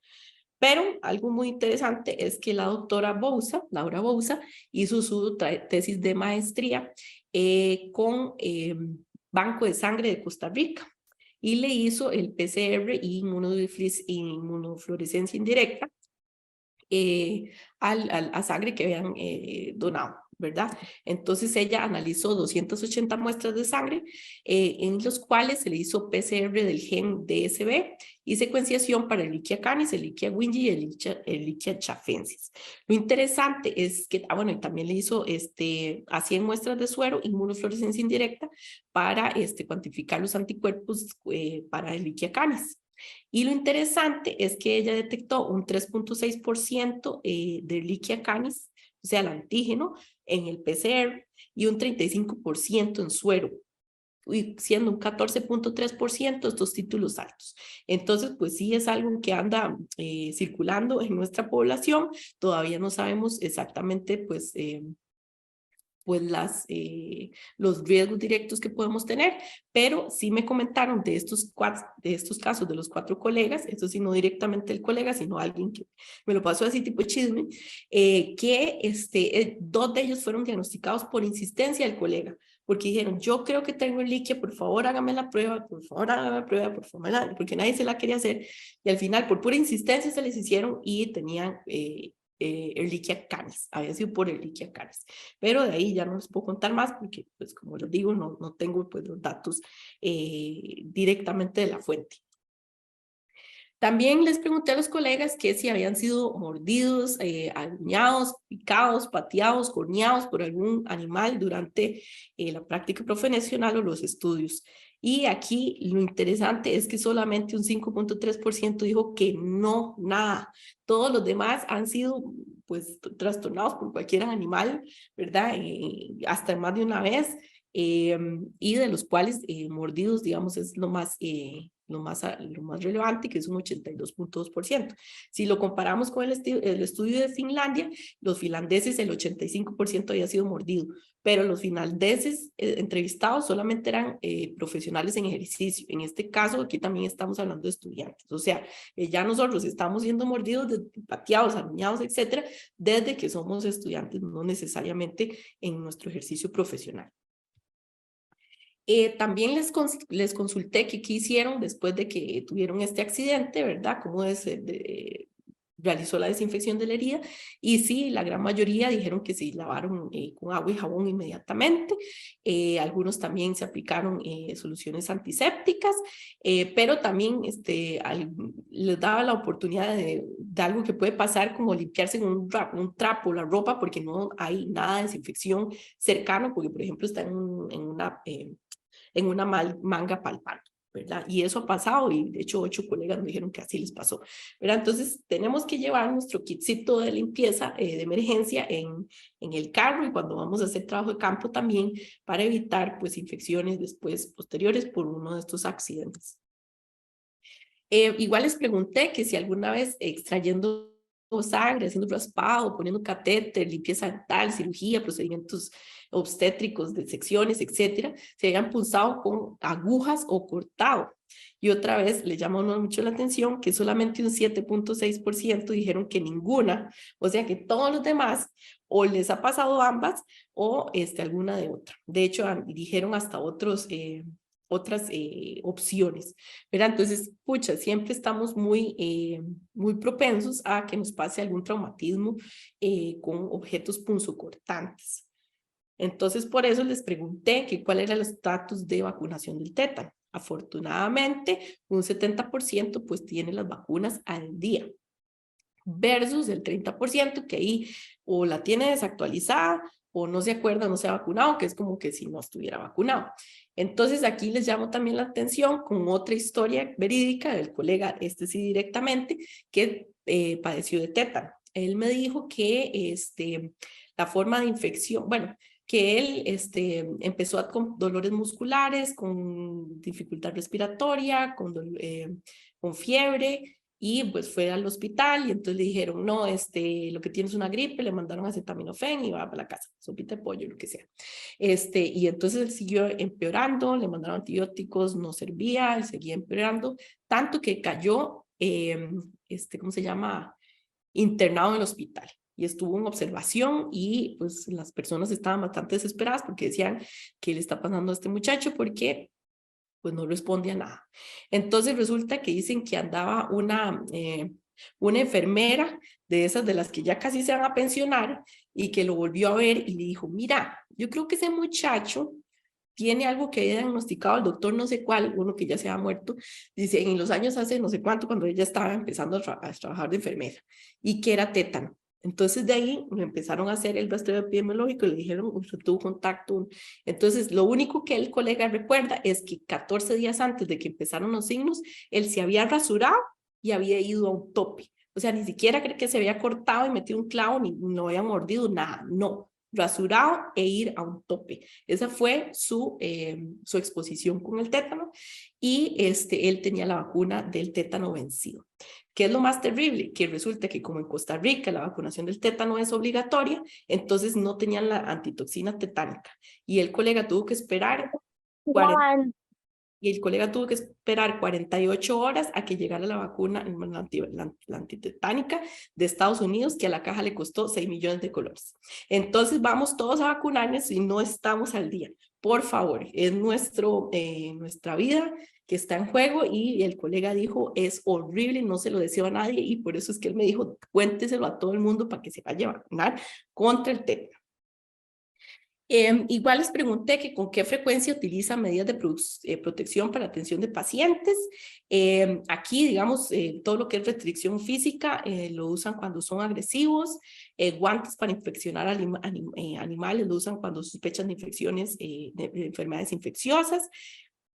Aquí algo que llama mucho la atención, los anteojos de seguridad casi nunca los usan, ¿verdad? Y eso es muy importante, pues de hecho cuando hice la pregunta de que si lo habían mordido, arañado, no sé qué, o cortado y eso, alguien dijo, a mí me estalló, y varias personas creo, me estalló una glándula perianal en la cara, ¿verdad? Imagínense, eso se hubiera salvado, ¿verdad? De esa horrible experiencia, con unas gafas, ¿verdad? O una careta. Aquí también les llamo la atención de una enfermedad que está presente en Sudamérica, que en Costa Rica todavía no se ha diagnosticado, que es la esporotricosis felina por Sporotrix brasilensis. Ya está demostrado que las secreciones de los felinos, aunque sean asintomáticos, pueden ser infectantes de esporotricosis y eso puede causar lesiones en piel, linfadenopatías, etcétera. Entonces, como todavía no se ha diagnosticado en el país, pero uno pues sí tiene contacto con gatos, pues deberíamos, si viene un gato de Brasil, Sudamérica, es de siempre usar careta. Y si tenemos un animal con lesiones ulcerativas, que está con secreciones, tenemos que usar careta, tenemos que usar mascarilla, tenemos que usar las gafas protectivas. Y se está estableciendo la medida que crece. Después, si usa uniforme para atender animales, pues pues sí, casi todos lo usan y si no, dicen que no aplican porque trabajan en otras áreas. También les pregunté que cuando diagnosticados esas enfermedades zoonóticas, si ha detectado que cómo ha sido la comunicación con los propietarios, productores, con el personal de la clínica, autoridades de la salud. Y por dicha, sí, la gran mayoría pues le informa a los propietarios, ¿verdad? Las medidas de protección que hay que hacer, el personal de la clínica y eso ya baja un poquito ahí. Y en las autoridades, pues algunas veces, ¿verdad? Es que todo depende si es una enfermedad de reporte obligatorio. Entonces, en cuanto al control y prevención, ya para ir cerrando, pues es importantísimo que nosotros conozcamos de la bioseguridad y salud ocupacional de lo que estamos en riesgo. Importante también la comunicación del riesgo, lo que les decía, o sea, nosotros podemos hablar de zoonosis y cómo se transmite y todo, y usar guantes, pero no le decimos al asistente, no le decimos a la persona que está en recepción, no le decimos al propietario. Entonces no estamos realmente evitando una transmisión, porque nada más nos estamos protegiendo nosotros. Entonces, definitivamente nosotros tenemos que hacer la comunicación del riesgo, decirle al propietario qué es lo que tiene su animal, qué le puede pasar a esa persona y cuáles son las medidas de protección que tiene que usar para que no haya esa transmisión. Igual a los que trabajan con nosotros, ya sea en la parte administrativa o los que trabajan directamente con los animales. Y por supuesto capacitación, estar en constante capacitación de cómo es la transmisión de estas enfermedades, cuáles son estas que se puedan transmitir, es importantísimo.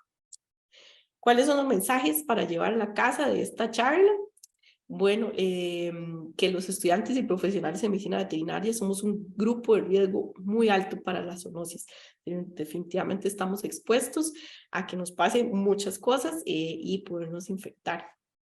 También el manejo de estas enfermedades debe incluir el ambiente del animal. Ya podemos ver que, pues ya les decía, que pueden haber también sapronosis o infecciones indirectas. Entonces, definitivamente, el animal tiene que ser tratado y el ambiente también.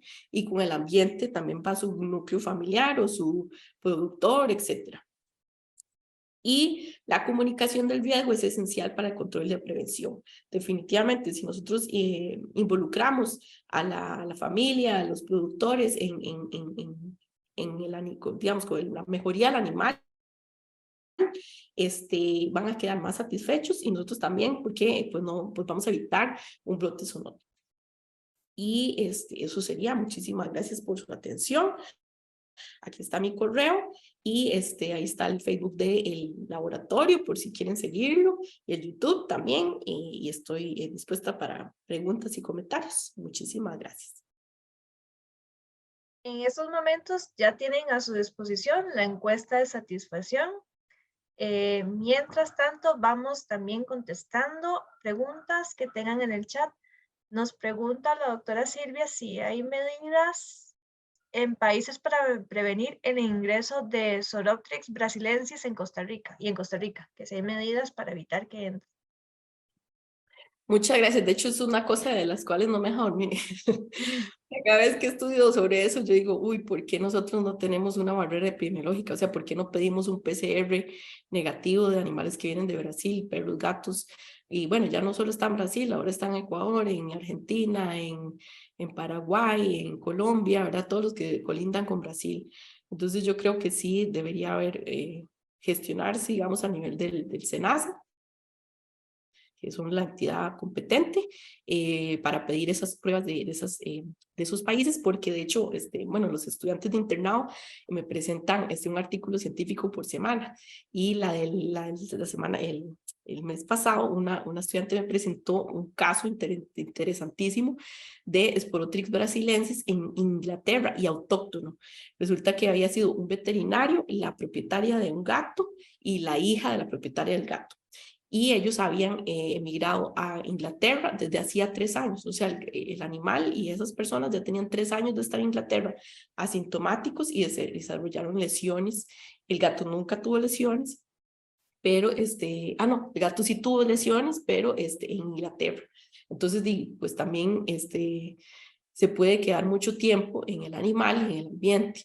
Entonces es bastante peligroso, pero sí, no hay digamos, no se pide por el momento esa prueba de los animales, y en otros países no sé si lo hacen, pero por ejemplo la misma gente de ese artículo de Inglaterra dijeron que pues no iban a que ya ahí se había detenido el contagio, pero sí avisaron como todos los entes de salud, ¿verdad? Para tomar en cuenta pues ese contagio que hubo. Muchas gracias. Doc, una consulta. Ujú. ¿Considera usted que es un problema del médico veterinario no conocer lo que es sobre salud ocupacional? Y eso nos ha llevado a muchos subdiagnósticos. Muchas gracias por la pregunta, Cintia. Yo creo que sí conocemos de salud ocupacional, pero a veces como creemos que eso no nos va a pasar o que somos como invencibles, o, porque, puchis, dice, a veces tenemos los riesgos, o sea, la clásica de sangrando un animal y agarra la jeringa con la boca, ¿verdad? Esas cosas se dan en el día a día y es peligroso. Entonces yo creo que sí las conocemos, porque conocemos definitivamente la transmisión, pero a veces como que lo subestimamos, ¿verdad? El peligro que realmente podríamos tener con una mala manipulación. Me parece que no hay más consultas. Vamos a ver, unos minutitos más para la encuesta de satisfacción.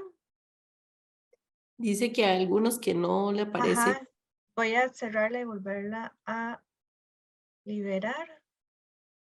Vamos a ver.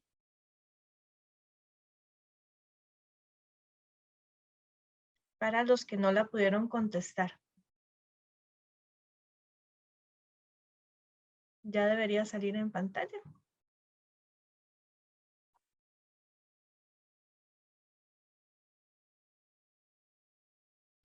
Bueno, mientras vamos haciendo el cierre, entonces, doctora, muchas gracias por acompañarnos, muchas gracias por esta iniciativa. Tenemos también a la doctora María Pía Martín, representando al Colegio de Médicos Veterinarios y al Departamento de Asuntos Académicos. Para nosotros es sumamente importante que se sigan conectando. Tenemos muchas más propuestas. Esta charla queda grabada. Compártanla entre sus conocidos. De verdad, esto es un tema que se las trae. Todos tenemos que conocerlo. Y durante el año, les recuerdo, vamos a tener muchas presentaciones. Entonces, atentos al boletín informativo semanal, atentos a las redes sociales de las universidades, del colegio, en los grupos, vamos a estarlo compartiendo por todo lado. Entonces, sin más por el momento, muchas gracias a todos, muchas gracias a los expositores. Nos vemos pronto. Muchas gracias a todos y por quedarse hasta tan tarde. Y buenas noches. Y para servirles como siempre. Las grabaciones se pueden ver por YouTube y en la página del colegio, que teníamos una dudita por ahí. Entonces, feliz noche a todos, merecido descanso. Buenas noches, muchas gracias. Buenas noches a todos.